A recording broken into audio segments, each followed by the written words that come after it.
Luis Enrique, deuxième sujet d'actu, Révolution, conférence de presse. Nous sommes à la veille de PSG et Toulouse. Question de notre confrère Nicolas Paillard du groupe Canal+.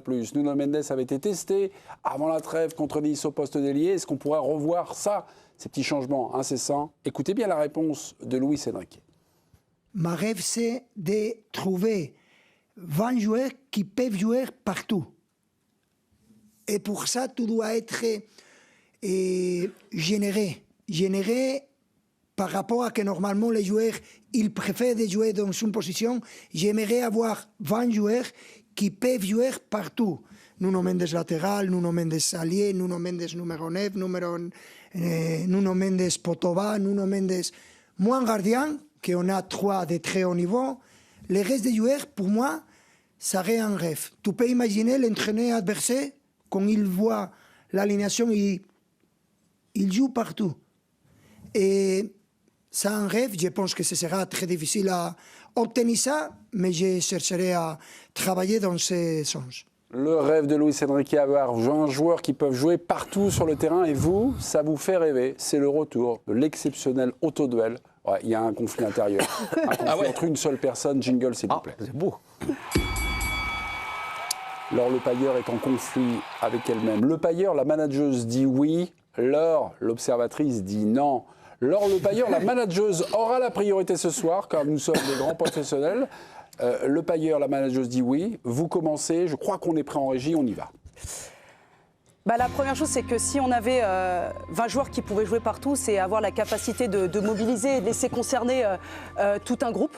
Donc ça, c'est important, instaurer une certaine forme de concurrence. C'est aussi pouvoir avoir la possibilité d'avoir une philosophie de jeu et un plan de jeu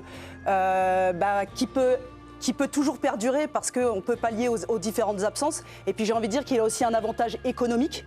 Ça permet d'avoir moins de joueurs en raison de la polyvalence des joueuses. Donc on peut faire aussi des économies sur le budget et notamment la masse salariale. Chers téléspectateurs de l'équipe du soir, il n'y a pas de bug. Vous assistez à un autoduel. Le Pailleur, la manageuse, est d'accord avec Luis Enrique. Laure, l'amoureuse de foot, est pas d'accord. Non, 30 secondes, on y retourne. Avoir 20 joueurs dans les mêmes caractéristiques, ça me fait forcément pas rêver.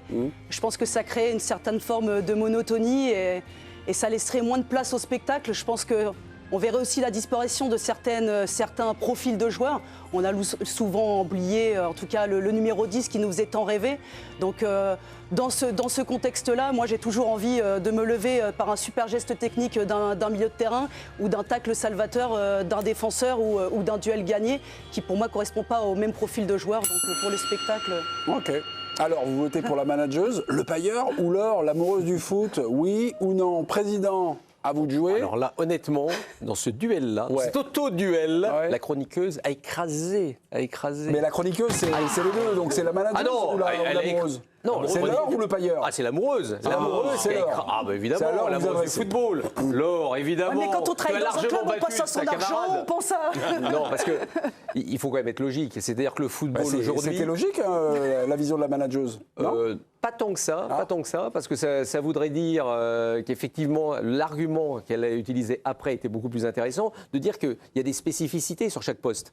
Aujourd'hui, vous avez des entraîneurs de tout. Entraîneur du défenseur, entraîneur de l'attaquant. Alors votre joueur, que vous voulez tout faire, il va faire combien d'entraînements? Il va faire l'entraînement avec les défenseurs, l'entraînement avec les attaquants, l'entraînement avec les milieux de terrain. Donc c'est impossible, ça n'a aucun sens. C'est de la com. L'idée de vouloir des joueurs polyvalents, ça c'est très bien. Ça c'est un autre débat.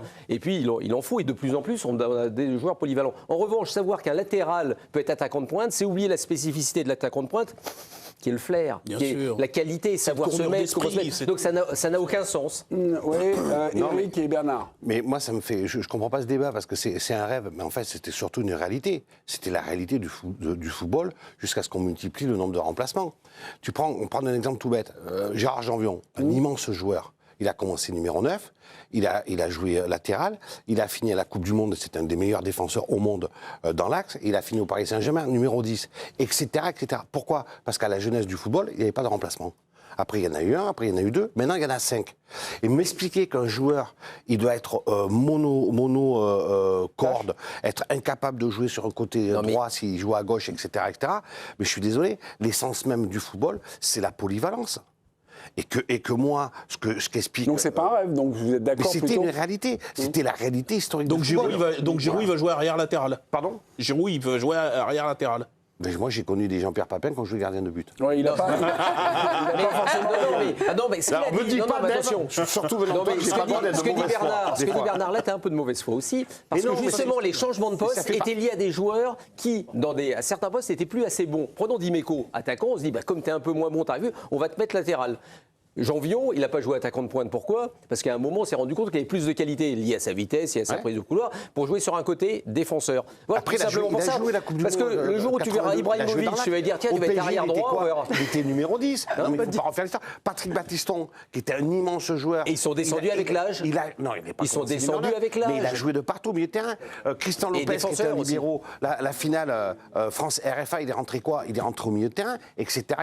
Larios, qui était un numéro 10, il a reculé numéro 8. Mais la plupart des joueurs reculaient, et c'est rare d'ailleurs les joueurs qui avancent. Polyvalence. Mais non, c'est parce que le football était comme ça. Il n'y avait pas de remplacement à l'époque. Éric Blanc. Donc, t'avais Non, pas mais de choix. Éric Sur la Blanc. Pas de choix. Sur la polyvalence, tu as des joueurs qui sont assez exceptionnels, capables de le faire. Mais là, tu vois son trait de caractère, que j'adore, Enrique.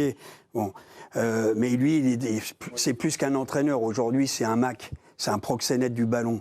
La possession, la permutation, tout le monde. Et lui, il veut régner. Son rêve absolu, c'est de devenir un mathématicien, un physicien du football. Tu vois ce que je veux dire? Les angles, le truc, le ceci. Donc, c'est un rêve absolu pour un entraîneur, un chercheur. Tu vois ce que je veux dire? Donc, il l'annonce dans cet esprit-là. Mais moi, je préfère les MOF, les meilleurs ouvriers du football. Ça veut dire, on a des images d'Alves arrière, Marcello, Tartampion.